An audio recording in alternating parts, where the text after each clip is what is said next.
Hi there, friend. My name is John Werner. I used to be a part of the largest cult in the United States.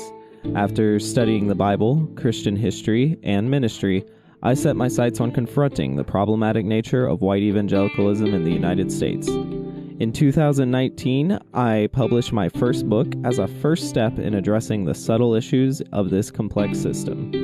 This podcast will continue that work under the same title. Welcome to The Cult of Christianity.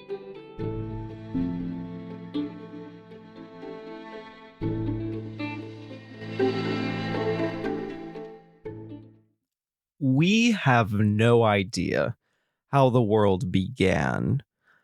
We have no idea how it will end. And we also are pretty uninformed about all the things happening in the middle. I mean, we aren't even great at grasping our own life stories, not to mention our families or social circles, communities, cities, states, countries, continents, and then there's the whole issue of millennium of history that was written by the winners, edited by the losers, and has been teetering between myth, legend, real, and fable. There are systems of verification we use to try to get as close to the truth as we can in any context.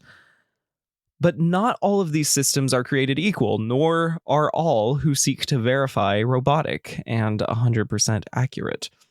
So much bias, experience, and emotion clouds our ability to formulate coherent narratives, and our best work is done when humans work together.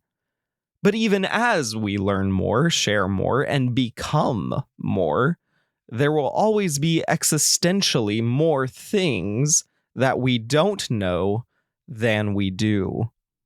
That lack of knowledge can be a dreadful thing.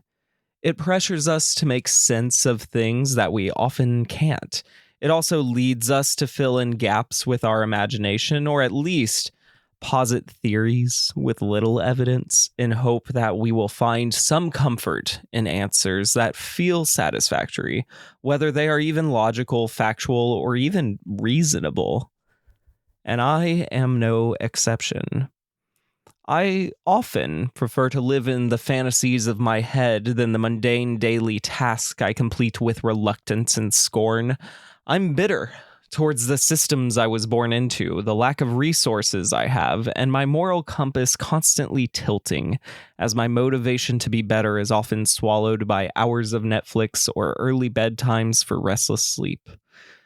I often imagine who I'd be with more money, more land, more friends, more time, more lovers, more stamina, but most of all, more answers. I've mentioned before that I have hypersensitive autobiographical memory, which is a fancy way of saying I remember more about my life than most people remember about theirs. I remember my first steps, my first words, but I also remember conversations with people that took place when I was 11, 12, 13, 14, every year of my life, and I log away events that many forget. I'm more connected to my past than most people are. But I fear it often comes at the cost of my present or future. The fixations, but also the subconscious rumination of all things that happened to me or happened because of me leads to the most self-deprecating pity party if I don't keep my head on straight. But as much as I can remember, I fear that if there was a button I could press to remember even more, I would hit it before you could say the word anxiety. But if I had to choose between hitting that button, the one that allowed me to see everything in my past, or one that allowed me to see how the rest of my life would go, I think my obsession with the past would turn into an obsession with the future. And it's a fun icebreaker question. Well, fun with certain crowds. If you could know how you would die, would you? Now, different people will answer that question differently, and I'm sure have compelling reasons for accepting the crystal ball or smashing it against the floor. But I think the twist that makes it harder to say no is, what if you couldn't break that crystal ball? What if it wasn't one moment where you have the choice, but you could opt in at any point? If I gave you a magic unbreakable necklace that you could never take off, and all you have to do to see your future is rub it thrice. And maybe it wouldn't be limited to how you die, but you could see any part of your future with this magic necklace. Would you do it? Would you want that necklace? Well, we've all seen enough time travel movies to know that messing with the space-time continuum is often perilous and rarely rewarding. The largest premise of all these movies is how fatalistic and hopeless it is to live life with knowledge of inevitabilities. Some of our greatest joy comes from adjusting to the unexpected, and sure, it can also cause life-altering trauma. But does knowing the train is about to hit you really feel that much more comforting than a blind side? And does knowing you would escape such a train make dodging it as thrilling? Well, thankfully, these kinds of questions are reserved for fantasy, and we don't have to fight an existential necklace or go back to the future to keep ourselves from kissing our mothers. Instead, we merely have to fight the fear of not knowing what comes next. But that fight is a real fight. The first story in the Bible is literally a metaphor about how humans want to know more no matter the cost. On the individual level, we know this urge well, internally and external. We know people who have ruined their lives, at least made things harder on themselves because curiosity killed one of their 9 lives. They just had to fuck around in order to find out. Whether it be wondering if a cult could save them or a drug, whether we did a job where we felt ethically conflicted because we'd rather pay a bill with blood money than face homelessness. We'd rather know where our next meal comes from than not. Hell, that's kind of how agriculture, then industrialism, then capitalism came to be. Just give me a life of minimum surprises.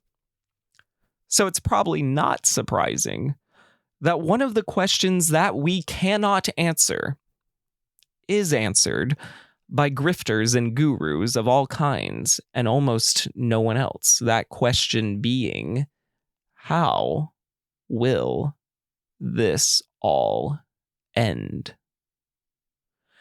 And there's usually some follow-ups to how will this all end, including, will I be alive or dead when it all ends? Will it be an asteroid, the sun exploding, a nuke? Will we have done it to ourselves, or was it all God's plan? And it sucks to think about. There's a lot of things I'd rather do than engage with that kind of question, and further, it feels kind of pointless to explore, because however this ends, there is no Superman to run back the asteroid to space, or soldier who can hop on a nuke. The world will end. It won't last forever. Everything is temporary. And there's nothing we can do to change that fact. So why waste time talking about it? Well, the short answer is there are millions of cult leaders absorbing power and profiting from prophecies regarding the end times. They take advantage of the human fear of everything ending and turn it into influence and dollar signs. It's not just immoral. It's in fact an existential threat in and of itself. We haven't just recently started to be scared of the end. Eschatology, from the Greek words eschatos, meaning last, and logos, meaning word or study. It's a branch of theology concerned with the final events of history, or the ultimate destiny of humanity. It encompasses beliefs about the end times, the last days as it's sometimes called, the afterlife, and just the nature of the cosmos. And while it's most often associated with religious thought, eschatology has been explored through philosophical, scientific, and even cultural lenses. Throughout history, humans have been irresistibly drawn to contemplate the end of the world. From ancient myths and prophecies to contemporary doomsday scenarios, the concept of a final reckoning has captured our collective imagination. The roots of Western eschatology can be traced back to ancient Judaism. Early Hebrew beliefs about the end times were intertwined with the concept of God's covenant with his chosen people. The expectation of a messianic figure who would establish a divine kingdom on earth was the central theme. The belief was reinforced by prophetic literature, such as the writings of Isaiah and Jeremiah, which foretold of a time of restoration and redemption. A more developed form of Jewish eschatology emerged during the Persian and Hellenistic periods. The Book of Daniel, for instance, presents apocalyptic visions of cosmic battles between good and evil, culminating in the establishment of God's eternal kingdom. These apocalyptic themes, with their emphasis on divine intervention and the sudden overthrow of earthly powers, profoundly influence subsequent eschatological developments. That influence was biggest when it came to the teachings of Jesus Christ, who introduced quite the new dimension to eschatological thought. When he spoke of a coming kingdom, his conception of it was both spiritual and imminent. The Olivet Discourse, recorded in the Gospel of Matthew, Mark, and Luke, presents Jesus' predictions about the end times, including signs, tribulation, and the return of the Son of Man. The early Christian church inherited and expanded upon these eschatological expectations. The Apostle Paul, in particular, developed quite the complex theology of end times, emphasizing the resurrection of the dead, the final judgment, and the establishment of a new heaven and, notably, a new earth. His letters, such as 1 Corinthians and Thessalonians, provide rich insights into the early development of Christian eschatology. The book of Revelation stands as perhaps the most monumental work of apocalyptic literature. Its vivid imagery of cosmic warfare, divine judgment, and the ultimate triumph of good over evil has captivated and challenged readers for centuries. While its meaning has been subject to diverse interpretations, the book of Revelation undoubtedly shaped the Christian imagination and contributed to the development of later eschatological thought. But there's an important thing to understand about these early wonderings about the end times. Everything felt imminent. There were ideas of raptures, 1,000-year predictions where Jesus reigns on earth, and other developments. But Jesus himself, as far as we know, talked like the last days were in the coming years, not decades, certainly not centuries, and certainly not millennia. The worst things got for Jews, the more they thought surely it would all be over soon. And after Jesus died, many, if not all apostles, thought they'd see him come back in their lifetime or possibly the next generation. They would be shocked and perhaps even deconstruct some of their beliefs if they had known how goddamn long it would take before Jesus would return. Because it's been way too long to believe everything he said about the end times. And even so, many, and when I say many, I mean millions, are still waiting. Fast forwarding to the medieval period, you had a complex interplay of biblical eschatology, philosophical speculation, and socio-political conditions. You had Augustine of Hippo, a pivotal figure in Western thought, offering a profound interpretation of Christian eschatology in his monumental work, The City of God. Augustine distinguished between the earthly city, marked by sin and imperfection, and the heavenly city, the ultimate goal of human history. His concept of the church was as a spiritual entity, already participating in the life of the world to come. and that influenced pretty much every theology after him. And alongside the Augustinian tradition, medieval eschatology was marked by the resurgence of millenarianism. That's a fun word. The expectation of a 1,000-year reign of Christ on earth, as described somewhat in the book of Revelation.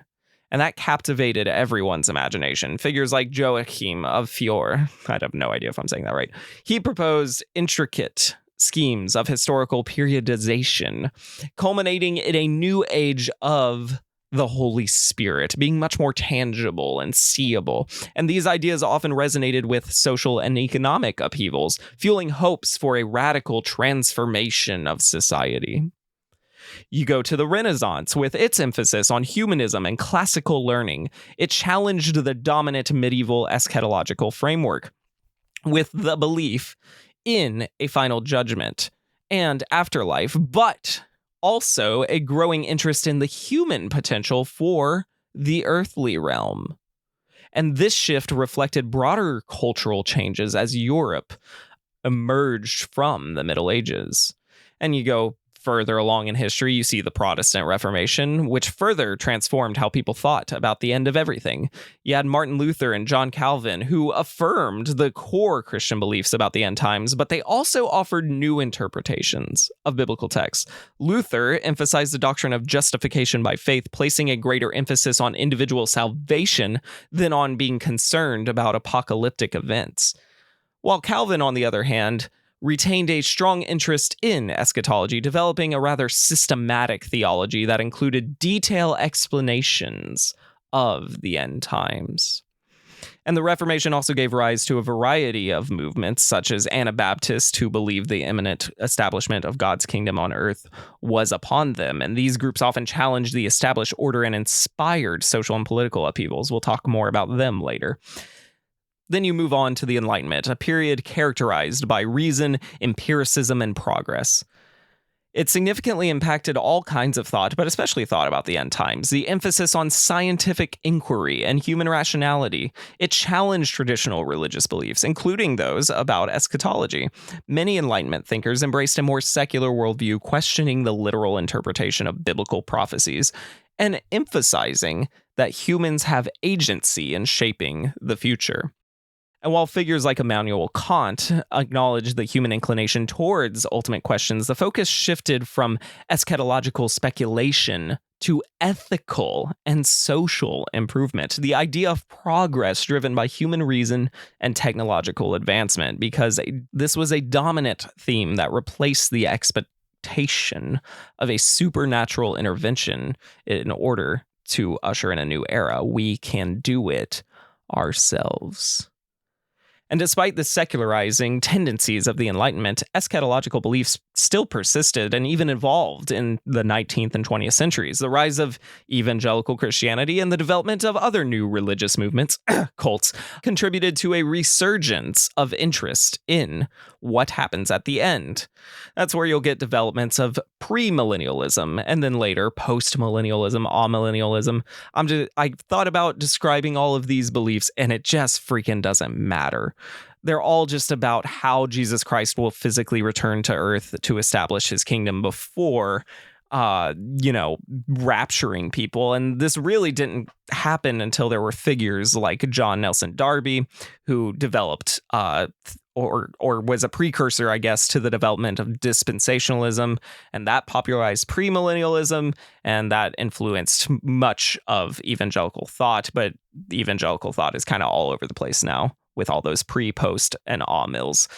Don't worry about it. But do focus on things like Adventism, which emerged in the mid-19th century. And that was characterized by the belief that, again, the second coming of Christ is imminent. The movement, led by figures like William Miller, gained significant followings and had a lasting impact on America's religious landscape. Then you have the 20th century, which witnessed a very complex interplay of religious and secular eschatological concerns, primarily because you had world wars, you had economic depressions, you had the threat of nuclear annihilation. All of this was fueling apocalyptic anxieties. And these events and fears prompted reflections on the fragility of humans as a species and the possibility of a catastrophic ending. The Cold War era, characterized by the nuclear arms race and the threat of mutually assured destruction, fostered a climate of fear and uncertainty. The possibility of global annihilation became very real and a central theme in popular culture, literature, and film. That era also witnessed a resurgence of these apocalyptic religious movements, such as Jehovah's Witness. We'll talk more about that later, who interpreted all these world events as signs of the impending end times. And furthermore, the rapid pace of technological advancement, and boy, that sounds archaic to say now, considering the past 20 years, that combined with globalization also just gave rise to new forms of speculation about the end times. You had concerns about environmental collapse, overpopulation, and all these emerging technologies like artificial intelligence, yes, in the late 20th century. It generated a sense of unease about the future, and those factors contributed to a growing body of apocalyptic literature and film content, I guess you could say. It was exploring potential scenarios for how civilization will end. And that period was not something that really ended, because contemporary eschatology is marked by a diverse landscape of beliefs and interpretations about how everything will end. Evangelical Christianity remains probably the most significant force in shaping popular eschatological discourse. But there's also other Christian denominations that hold different eschatology. Some emphasize the spiritual nature of the kingdom of God, while others maintain a more literal interpretation of biblical prophecies. The role of the church in eschatological thought also varies, with some emphasizing its role as a spiritual community preparing for the end times, while others view it as a vehicle for social and political transformation, and others think we're just kind of frozen chosen waiting for something to happen. And beyond Christianity, you have other religions that offer other perspectives with some crossover to how the world will end. Islam, for example, includes similar eschatological beliefs as Christianity about the day of judgment, the resurrection of the dead, and the establishment of a divine kingdom. Judaism maintains a very complex and evolving understanding of the end times, encompassing concepts still like a Messiah, and certainly the restoration of Israel, and perhaps a new world order. The 20th century's legacy of global conflict and environmental challenges has shaped our current secular eschatology. Doomsday scenarios, often fueled by scientific speculation and media sensationalism, have become a staple of popular culture. Concerns about climate change, nuclear war, and emerging technologies, it all just generates the idea that there is an impending catastrophe. Science fiction has also played a significant role in shaping our perceptions of how the world will end. From dystopian futures to alien invasions, science fiction has explored quite the range of potential catastrophes and the consequences thereafter. These narratives often reflect underlying anxieties that we already have about the direction of human civilization and just our large potential for self-destruction. And the intersection of science and eschatology has also led to the development of various theories about the future of the planet. Some scientists have proposed scenarios of entire environmental collapse, while others have explored the possibility of human extinction due to technological factors, biological factors, or this damn Georgia heat. But what's interesting is that much of the secular worries about the end times have an undercurrent assumption that if we can figure out ways that the world might end, we might be able to prevent it. Or even just buy ourselves a few more years, maybe even a few more centuries, kicking the can to the next generations. Is it admirable that we're trying to figure that out? I think so. And then on the other hand, you have the more religious or metaphysical-minded folks who see the end times more focused on getting in their own heads or their own households in order. They want to get to a state where they are aligned with their morality or right with their God. They want to find confidence to stand right in the face of the Almighty, or at least feel like they've lived a life worth living. And is that admirable? Maybe. I think it depends. Because for as long as we have had theories about the end times, we have had cult leaders using those theories to exploit and manipulate their followers. Montanism, one of the earliest examples of a cult utilizing end-time theology, emerged in the 2nd century in what is now modern-day Turkey. And founded by Montanus, a charismatic figure who claimed to be the Holy Spirit incarnate, the movement rapidly gained followers due to its apocalyptic message.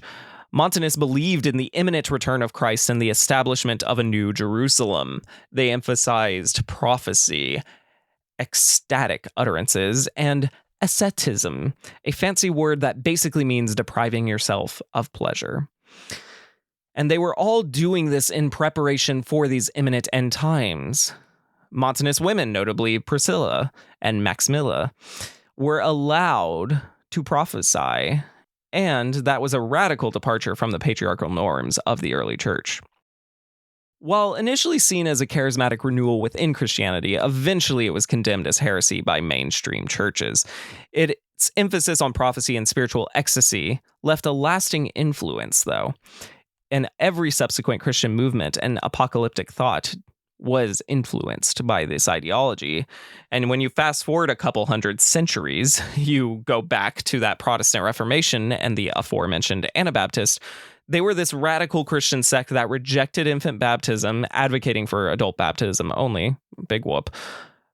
But while many Anabaptist groups were peaceful, there were quite a few radical fringe groups that developed apocalyptic beliefs that culminated in the infamous Munster Rebellion, which was an attempt to create sort of an Anabaptist safe haven for a city with its own government and culture that were all Anabaptists. In other words, a cult. The Anabaptists who participated in the rebellion believed that Jesus' return was so imminent and that the establishment of a new Jerusalem on earth was inevitable. They advocated for communal living, polygamy, the abolition of private property. Woot woot. Their apocalyptic fervor was fueled by the belief that they were the chosen ones to usher in the kingdom of God through force, if necessary. And it was led by a whole legion of charismatic figures. But Anabaptists seized control of the city of Munster in 1534. They instituted their radical social and religious reforms. They enforced everything through really harsh punishments. And the rebellion was only crushed by a combined force of both Catholic and Protestant armies in 1535. And the leaders were rather brutally executed. But then you also have the Millerite movement, a significant chapter in history of American religious fervor. That emerged in the 1830s under the leadership of William Miller, and it was based on the biblical interpretations that Christ's coming would occur between 1843 and 1844. Miller and his followers, often referred to as Millerites, adhered to a strict Adventist theology, emphasizing the imminent return of Christ and the establishment of the millennium. They sold their possessions, resigned from their jobs, and prepared for the Lord's return. And then this crazy thing happened. Christ didn't return on their predicted date, October 22nd, 1844. And there was a profound sense of disillusionment after this failed prediction, and many deconstructed their faith altogether. Some have formed other new groups, notably the Advent Christian Church and the Seventh-day Adventist Church. And despite the failure of Miller's prophecy, the movement had a lasting impact on the American religious landscape. It shaped the Adventist tradition and still does. It contributes to their development of apocalyptic thoughts, and hasn't really slowed down. In the 1870s, under the leadership of Charles Taze Russell, the Jehovah's Witnesses evolved into a global religious organization with rather distinctive end times theology. Jehovah's Witnesses adhere to very strict interpretations of the Bible, emphasizing the unique role of Jehovah God and Jesus Christ. They believe in the imminent establishment of God's kingdom on earth, followed by the Battle of Armageddon, that's huge for them, and the end of the world as we know it. The organization has a history of really bad prophecy. They've said so many specific dates for the end times. They said it would happen in 1914, then 1925, then 1975, and the numbers just kind of keep coming. Or as Smash Mouth once said, the years start coming and they don't stop coming. And while these predictions were ultimately unfulfilled, the witnesses have reinterpreted those events as still having some kind of spiritual significance. And end times theology has been instrumental in fostering a sense of unity and obedience among Jehovah's Witnesses. That's their main tool. The expectation of this imminent Armageddon justifies a rather clear hierarchical structure and a demand for absolute loyalty to the organization's leadership. Then you have emerging as a splinter group from the Seventh-day Adventist Church, the Branch Davidians, who gained notoriety for their involvement in the 1993 Waco siege. The Branch Davidians held apocalyptic beliefs centered around the imminent return of Christ. Are you seeing a theme here? And the establishment of a new world order. Their theology was heavily influenced by the teachings of their charismatic leader, David Koresh, who claimed to be the modern-day Messiah. And of course, as you probably know, there was a standoff between the Branch Davidians and federal law enforcement agencies that culminated in a rather tragic fire that not only destroyed the group's compound, but resulted in the deaths of over 80 people, including Koresh himself. And that event sparked very intense public debate about our rights, both religious and gun-wise, and government overreach, alongside the dangers of such religious extremism. The only thing maybe more infamous than that is the People's Temple, which was founded by the infamous Jim Jones. That was quite the complex organization that blended Christian, socialist, and apocalyptic elements. Jones himself preached a message of social justice and racial equality, well, sometimes, and he appealed to marginalized communities. He also prophesied impending societal collapse and natural disasters. He was trying to create a sense of urgency and dependence on the temple for salvation, and the temple's ideology included apocalyptic elements. You had Jones portraying himself as this divine figure capable of leading his followers into a utopian afterlife. And that messianic role allowed him to exert absolute control over the members' lives. And in 1978, the temple relocated to a remote jungle settlement in Ghana known as Jonestown. Increasingly isolated and paranoid, Jones orchestrated a mass murder-suicide, resulting in the deaths of over 900 people, including hundreds of children. And that's part of the reason why Jim Jones became the most recognizable cult leader of all time. Heaven's Gate was a cult that gained notoriety for mass suicide as well in 1997. Its beliefs were a blend of New Age, UFO, and Christian apocalyptic elements. Led by Marshall Applewhite and Bonnie Nettles, Heaven's Gate members believed, again, in an imminent extraterrestrial event that would transport them to a higher level of existence. They saw the human body as merely a vehicle to be discarded.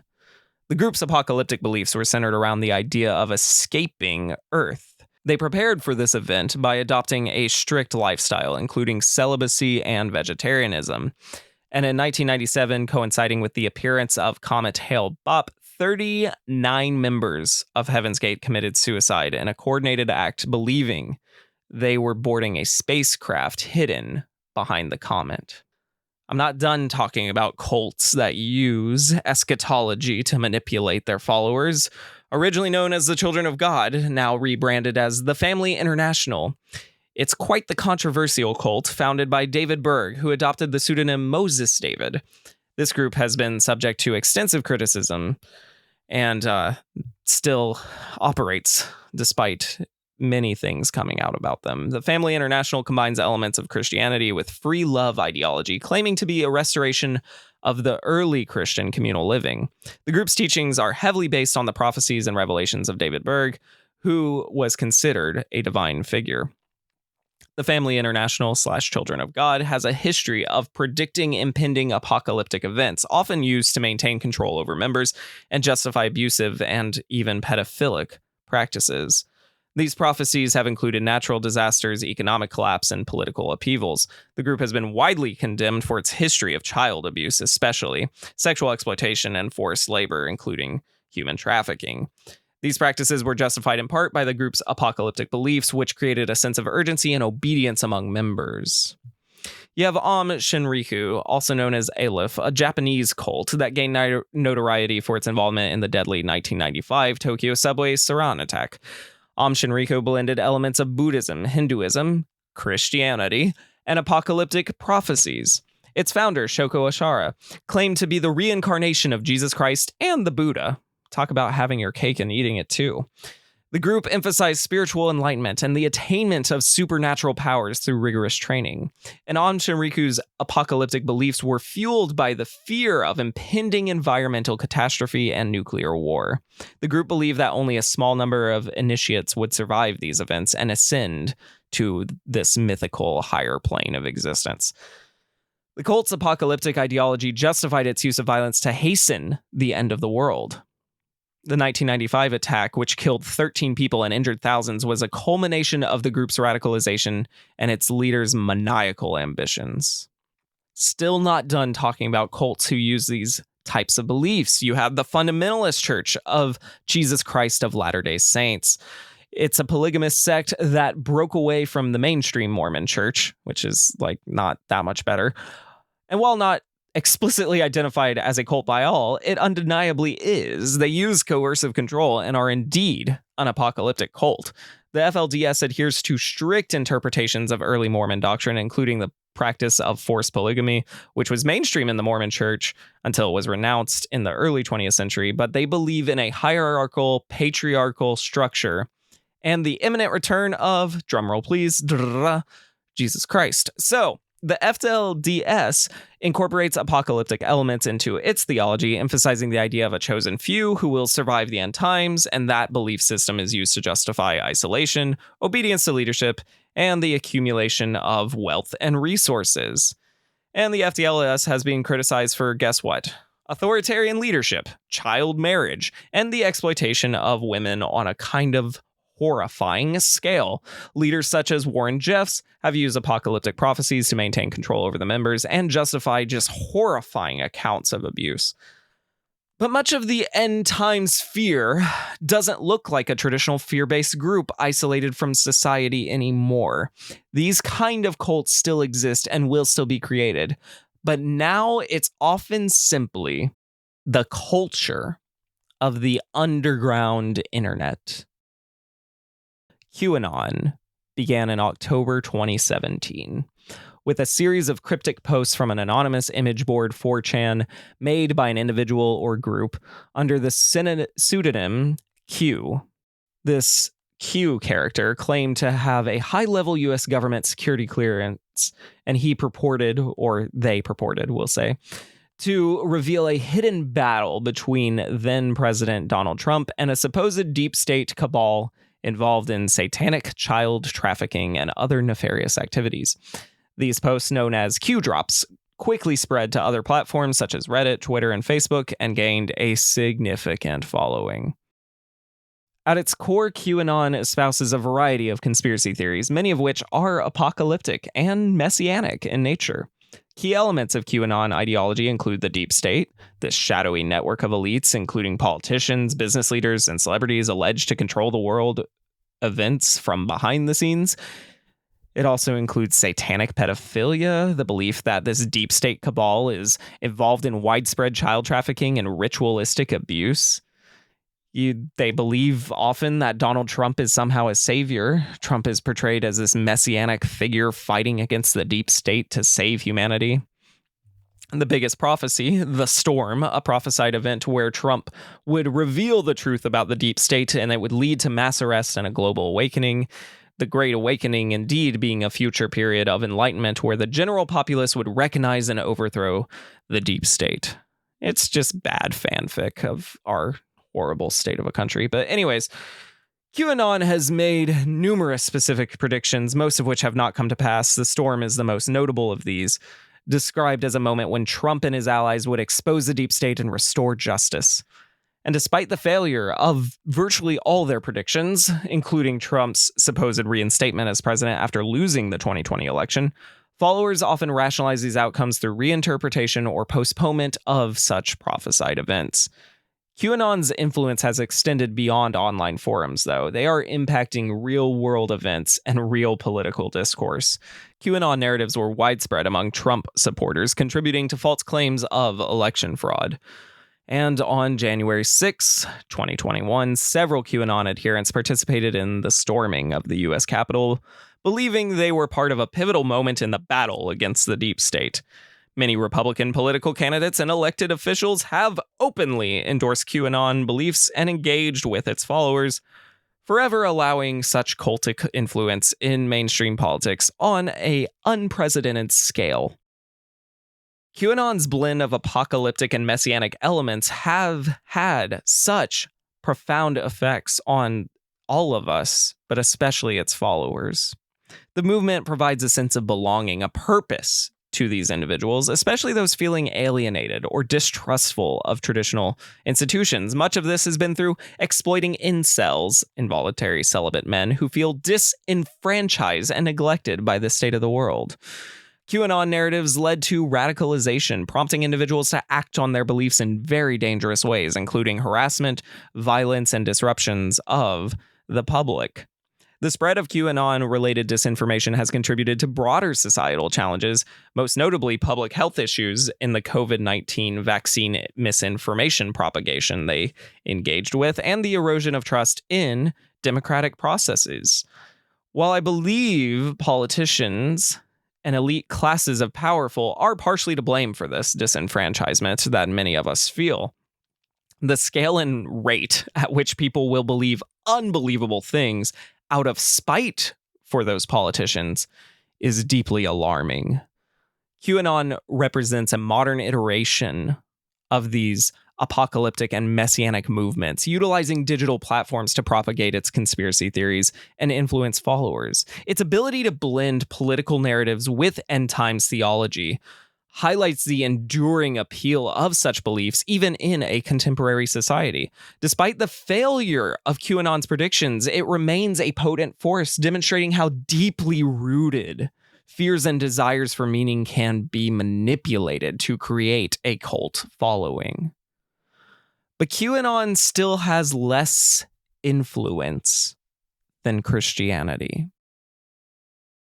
And it is my opinion that not only is Christian eschatology largely responsible for all these other cults taking their language and their figurehead and running with it, their language has already, before all these cults I've mentioned, been so destructive, and its eschatology is corrupt and evil at its core. The history of Christianity, when scrutinized through the lens of its eschatological impact, reveals a legacy marred by violence, oppression, and unyielding dogma. Despite some of its adherents' claims to moral superiority and divine benevolence, its apocalyptic fervor has wrought a far greater toll on humanity than any other cult could aspire to. This assertion is not an exercise in hyperbole, but a sober examination of historical facts, logical analysis, and the recognition of the complex interplay between belief and human behavior. From its inception, Christianity has been fixated on the end times, a notion that has driven some of the most egregious episodes in human history. The Crusades, for instance, were fueled by a millenarian zeal that saw the reclamation of Jerusalem as a divine imperative. The result was not the ushering in of a new holy era, but centuries of bloodshed, conquest, and the brutal subjugation of diverse cultures and religion. The eschatological narrative here was clear. Violence was not merely justified, but sanctified by the promise of eternal reward. The Inquisition further underscores this point. The relentless persecution of heretics, Jews, and anyone perceived as enemies of the faith was driven by an apocalyptic mindset that framed dissent as a threat to the cosmic order. The torture chambers and the stakes were not merely instruments of control, but symbols of a worldview that placed eschatological purity above human dignity and life. The flames that rose as humans died excruciating deaths were believed to purify the soul. An obscene perversion of justice justified by the imagined horrors of eternal damnation. Christian eschatology has not merely instigated violence, it has also perpetuated profound social injustices. The doctrine of original sin and the eternal consequences of divine judgment have been used to maintain hierarchies of power and oppression. The divine rights of kings, a concept that flourished in medieval and early modern Europe, relied heavily on the belief that monarchs ruled by God's will, and that to oppose them was to invite eschatological chaos. This notion stifled social progress and justified the brutal suppression of revolts and the perpetuation of feudal serfdom. In more recent history, the influence of apocalyptic thought has not waned. The American Puritans, driven by a vision of establishing a new Jerusalem here in America, engaged in the systemic genocide of indigenous peoples. Manifest Destiny underpinned a quasi-religious belief in the eschatological destiny of the United States, justified expansionist policies that led to widespread suffering and displacement. And when you do consider the cults, like the Branch of Davidians, Heaven's Gate, or Jonestown, their tragic impacts, though severe, are relatively contained in scope and duration. The followers of these groups numbered in the hundreds, and while their delusions did lead to horrific ends, the overall historical footprint is minuscule compared to that of Christianity.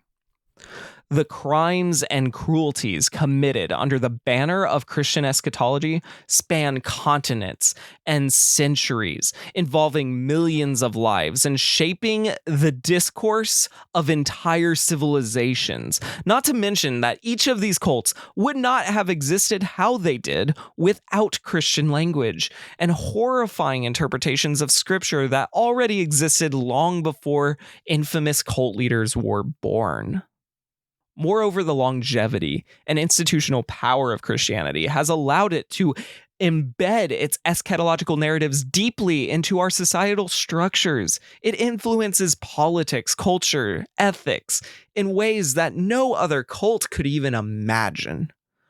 The global reach and enduring influence of Christian eschatological thought has made its consequences far more pervasive and enduring. It is essential to acknowledge that Christianity is not a monolith, and its history is replete with instances of compassion, moral insight, and maybe even cultural enrichment. Many Christians have been at the forefront of social justice movements, humanitarian efforts, and even some intellectual advancements. Take figures like Martin Luther King Jr. He drew upon his faith to advocate for equality and human rights. He demonstrated that Christian teachings to him inspired him to do profoundly good things. However, it is precisely that dual nature of Christianity that makes it such a dark legacy and makes Christian eschatology so troubling. The same faith that has motivated acts of extraordinary kindness and courage has also fueled unspeakable cruelty and oppression. To recognize the harm done by Christian eschatology is not to deny the good that some have found in that faith, but to insist on a cleared-eye assessment of the historical impact of such crazy beliefs. The history of Christian eschatology has been a potent force for harm, surpassing the destructiveness of all other cults combined. Its apocalyptic visions have justified wars, perpetuated social hierarchies, and inspired acts of horrifying violence. We must confront the painful reality of Christianity's eschatological legacy. Only through such critical reflection can we even hope to move beyond the cycles of fear and violence that have so often accompanied humanity's grappling with the end times. Cults thrive on the human fear of the unknown and the innate desire for certainty. By focusing on the end times, individuals can become susceptible to the promises of salvation and protection offered by these cult leaders. These leaders often present themselves as the sole possessors or a gate of esoteric knowledge about the apocalypse, creating a dependency among those who choose to follow. We have seen politicians, businessmen, world leaders, and even celebrities using more and more of the same kind of rhetoric in recent years. And cult leaders frequently employ isolation to contain their followers both physically and mentally. By creating this insular community with a shared apocalyptic vision, they effectively cut off external influences that could challenge the authority that they impose. Fear is a powerful motivator, and the threat of impending doom can drive individuals to seek refuge pretty much any and everywhere, but especially in cults that offer a clear and simple and kind explanation for their anxieties. Cult leaders exploit this fear, presenting themselves as the only avenue for true salvation. And cults often emphasize the immediacy of the end times, creating a sense of urgency that pressures individuals to convert quickly, promoting a stark contrast between the saved and the damned. Cult leaders use the fear of eternal consequences to coerce followers into strict adherence to their doctrines. The antidote to the fear-based manipulation of eschatological cults lies in accepting the transient nature of life. Recognizing that impermanence is a fundamental aspect of existence, and it can liberate individuals from the grip of apocalyptic fear. Embracing the ephemeral nature of life carries with it profound benefits.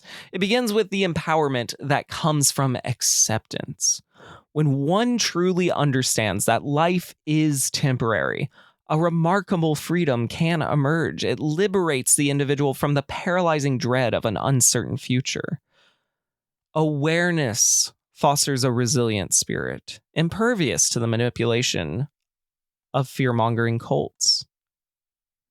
Individuals don't need to seek absolute certainty or salvation or some external authority. Instead, we can find strength in accepting life's inherent unpredictability. That kind of philosophical shift also cultivates a spirit of open-mindedness. When one accepts that life is temporary, the mind becomes a fertile ground for inquiry and exploration, less susceptible to the rigid constraints of dogmatic and apocalyptic ideologies. Practices rooted in mindfulness and maybe even stoicism emphasize living in the present and embracing life's impermanence. It gives you a psychological bulwark against eschatological fears. The cultivation of critical thinking and skepticism becomes essential by habitually questioning and critically evaluating claims, especially those designed to exploit fear. Individuals can arm themselves against manipulation, especially of deceptive cult leaders, and embracing the idea that this all won't last. One not only finds personal liberation, but a shield against forces that seek to dominate them. The world is going to end. Whether it's our lifetime, next century, maybe we have 1,000 years left in us. That'd be cool. It's not going to be around forever. But that isn't a bad thing. I mean, we want to live, so we can't be scared to do it. And we can't be scared to stop it.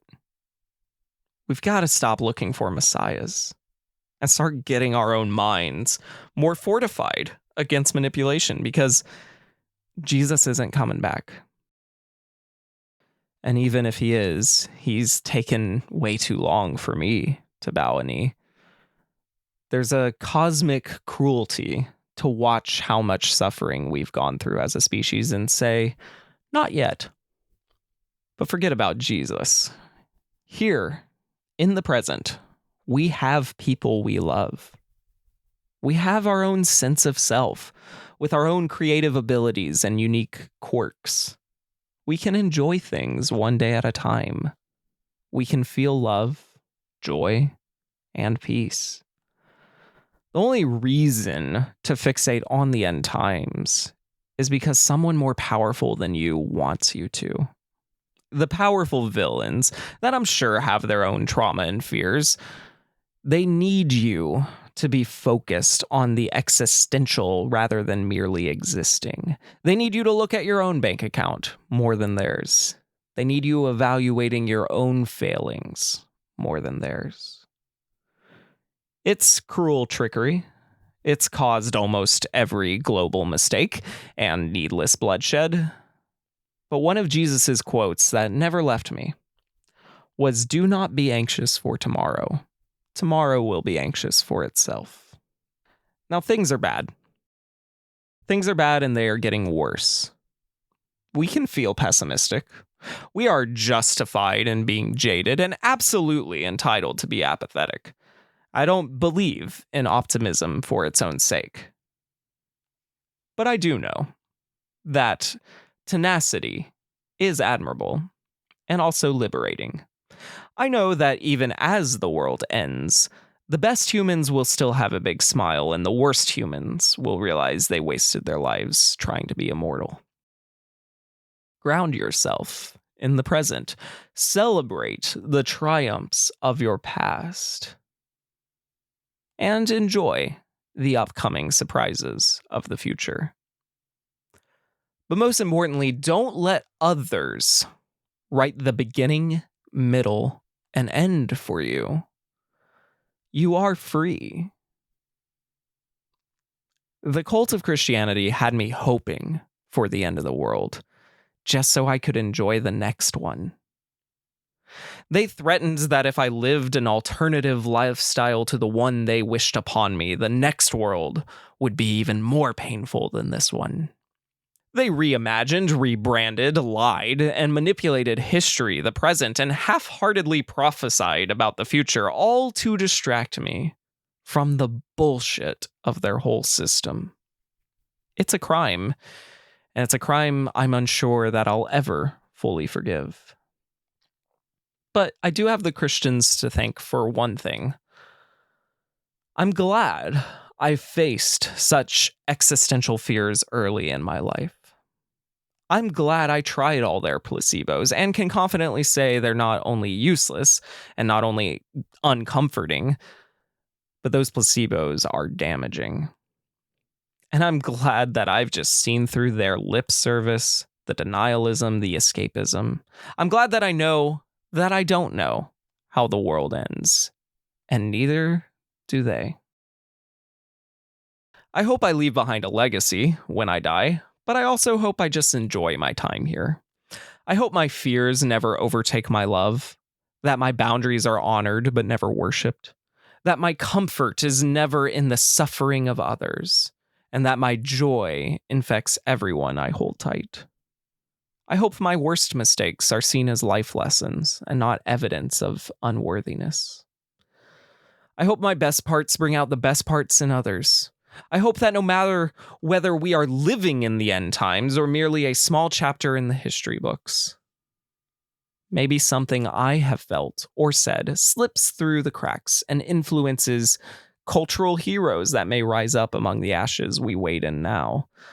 But my hopes don't have to all come true for me to be happy. And I'll be damned if any cult leader ever tries to use my hopes or my fears against me. Because the truth is, there are no end times.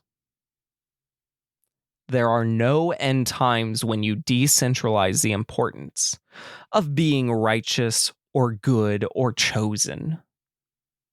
The only person choosing me is myself. And as the world spins its final revolutions, whether in our lifetime or in ages yet to come, we must remember that our finite existence is a fun experiment, and we will die with more questions than answers. The end is not to be feared. It merely marks the boundary of our journey, not the value of our path. In the present, we find our treasures, the love of those dear to us, the distinct essence of our individuality, and the simple joys that adorn our days. Fixating on apocalyptic visions serves only the interests of those who would enslave our thoughts, diverting us from the richness of our current existence. The architects of fear and control need us obsessed with the end, to blind us to their machinations, to keep us scrutinizing our own faults while they exploit our trust. Christianity's apocalyptic cult once ensnared me, promising a world better than I can imagine if only I would conform. But facing my existential fears early in my life has simply armed me with clarity. I reject their hollow reassurances, and I now see through their deceptions. I accept the mystery of the world's end, for no one truly knows the day or the hour. Ultimately, my happiness does not hinge on the fulfillment of all my hopes and dreams, or even my fears, because no matter what, I will always keep love in my life, hope in my heart, and searching in my soul.